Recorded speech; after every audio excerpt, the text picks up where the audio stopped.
কক্সবাজারের নুনিয়াছড়া ঘাট একটি গুরুত্বপূর্ণ জায়গা। সাধারণত পর্যটকরা সেন্ট মার্টিনগামী জাহাজে ওঠার আগে এই নুনিয়াছড়া ঘাটে আসেন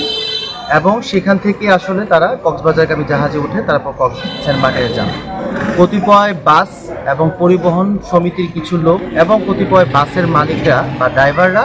তারা কি করে সকালবেলা বাস ভর্তি করে এসে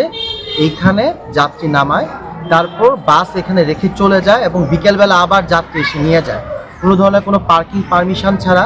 এমনকি রুট পারমিট ছাড়া অনেক গাড়ি এই কক্সবাজার শহরে আসে এবং নুনিয়াছড়া ঘাটে এই জায়গাটাতে আসলে গাড়ি রাখার কারণে উক্ত এলাকায় একটা অসম্ভব লেভেলের যানজটের সৃষ্টি হয়। দুই পাশে প্রচুর গাড়ি আসলে দাঁড়িয়ে থাকে,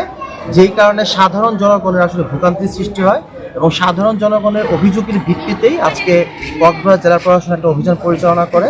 এবং আমরা আশা করতেছি যে এই ধরনের অভিযান পরিচালিত হবে এবং খুব শীঘ্রই এই যানজটের